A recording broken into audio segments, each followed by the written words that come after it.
Mais uma vez, nós do Ocidente vemos a guerra dos nossos quintais. Mais uma vez, mesmo com tantos avanços tecnológicos, com tantos avanços nos direitos civis, nós estamos diante de guerra, de atrocidade e de medo, né, por parte dos desvalidos. E eu gostaria de fazer uma breve reflexão com vocês, não indo para o lado da escatologia cristã, mas uma reflexão ética sobre essa situação que nós estamos ouvindo e presenciando da guerra e do conflito entre a Rússia e a Ucrânia. E eu peço a você que, se você vê essa reflexão no YouTube, por favor, compartilhe essa reflexão com outras pessoas, para que essas pessoas também possam refletir junto conosco. Então, sem mais delongas, vamos iniciar esta breve reflexão. No século XXI, mediante os avanços tecnológicos, os avanços no campo da educação, os avanços no campo do direito civil, os teóricos dessa área acreditavam que, de fato, os seres humanos eles poderiam evoluir junto com essas evoluções culturais. Quando nós analisamos a real situação dos nossos dias, nós percebemos que muitas vezes os avanços desses campos eles não correspondem ao avanço do ser humano, né? À evolução do ser humano. O que eu quero dizer com isso? Quando eu vejo essa situação na Ucrânia e na Rússia, né, esse conflito, eu imediatamente tenho a ideia de ir para a Escritura e eu me deparo com alguns textos bíblicos que eu acho que eles são fundamentais para a nossa reflexão. Então, o primeiro deles é acerca do discurso profético, o sermão profético de Jesus a respeito das últimas coisas. Então, nós temos dois textos fundamentais. O primeiro deles é Lucas, capítulo 21, e o segundo, o Evangelho de Mateus, capítulo 24. Então, naqueles textos, o Senhor Jesus Cristo ele deixa claro para os seus discípulos que a realidade dura e amarga da guerra, ela sempre irá existir e ela irá continuar até o retorno do Senhor Jesus Cristo. E essas guerras são um sinal de que as suas palavras estão se cumprindo na história. As guerras, elas comprovam a pestilência, a carestia, todas essas coisas, essas perturbações que temos no mundo, elas comprovam que nós estamos caminhando para o fim, para o retorno de Jesus Cristo. Então nós que somos cristãos devemos analisar essas palavras, devemos analisar essa situação e com humildade sabermos que essa situação ela vai acontecer até o retorno de Jesus. Bem, então, fixadas essas primeiras informações, o que é que nós podemos fazer? Então nós temos que ter humildade e um grande senso de realidade, sabendo que o avanço tecnológico, científico, educacional e dos direitos civis, eles não avançam proporcionalmente à evolução humana. Então perceba que os teóricos desses campos, eles sempre estão esperando as melhores coisas do ser humano mediante, não é como se fosse fruto desses avanços. Mas nós vemos sempre o contrário.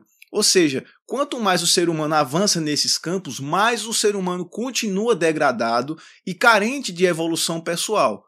Então, o que é que eu quero dizer com isso? Quando nós nos deparamos com as Escrituras e com essa realidade dura, que Jesus Cristo diz que as guerras sempre irão acontecer e muito mais antes da sua vinda, nós temos que analisar, por exemplo, o texto de Gênesis. Então, o capítulo 8 de Gênesis, ele vai afirmar categoricamente de que o ser humano, ele maquina o mal, ele é propenso ao mal desde a sua infância, né? Ou seja, desde a sua tenra infância. O homem ele sempre está e ele sempre estará inclinado ao mal. Então perceba que os avanços nesses campos que eu falei para você, eles não coincidem com o avanço moral, ético e o aperfeiçoamento do ser humano. Bem, quando nós temos essas informações fixadas, nós começamos a refletir um pouco mais e nós nos deparamos com o grande encontro entre Jesus Cristo e um mestre da lei chamado Nicodemos. E nós podemos ver essa fala de Jesus registrada no capítulo 3 de João. Então nós como cristãos, analisando esses textos, nós precisamos entender que o avanço moral do homem, o avanço ético, o aperfeiçoamento do homem, ele só se dá mediante o novo nascimento. Desse modo, qualquer pessoa que conhece a fé cristã, ele saberá né, de imediato ele saberá que o melhoramento do ser humano ele não é possível apenas no campo educacional, apenas no campo tecnológico e científico. Isso é um lado da questão, isso é um lado da moeda. Então, o outro lado, que envolve a questão espiritual, que é muito mais importante e que influencia diretamente no campo físico, no campo histórico do ser humano, né, na sua lida. Então, essa é a principal situação. Esse é o ponto fundamental. Ou seja, o ser humano ele precisa nascer de novo. E muitas pessoas ouvem isso que eu estou falando e fazem a mesma pergunta que Nicodemos. Mas como é possível um ser humano já nascido, velho, de certa idade, nascer de novo? Jesus Cristo vai falar isso no capítulo 3. Somente pela água e pelo Espírito é possível nascer de novo.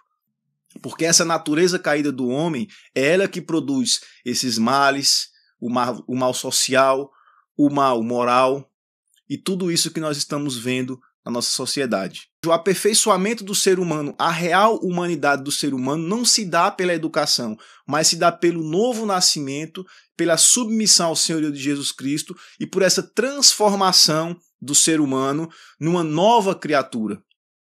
Então, até que isso aconteça, definitivamente, não vai mudar a situação do mundo, porque a realidade do ser humano é uma realidade caída, uma natureza corrompida e desde a sua meninice é inclinada ao mal. E o remédio para isso chama-se Jesus Cristo. O remédio para combater chama-se o novo nascimento, conforme as palavras de Jesus. E para encerrar essa nossa reflexão, Isaías capítulo 2 vai trazer um versículo fantástico, que é uma profecia para o final dos tempos, que diz que quando Deus operar na esfera humana, os seres humanos não vão mais aprender a guerrear. Não haverá mais essas guerras, essa tristeza, essas atrocidades. Os seres humanos não mais farão guerras, porque os seres humanos serão transformados com o advento da vinda do nosso Senhor. E a partir desse momento nós desfrutaremos de todas as bênçãos e promessas do Antigo ao Novo Testamento, ao lado do nosso Senhor. Diante desse contexto, diante dessas passagens bíblicas que nós acabamos de ler e refletir, qual seria a nossa postura? Uma postura de resignação, uma postura de esperança, sabendo que no Senhor as coisas serão um pouco mais diferentes. No Senhor as coisas serão melhores. Então, muito obrigado a você que chegou até o final dessa reflexão. Que Deus possa continuar abençoando você e a sua família. Muito obrigado e até o próximo vídeo.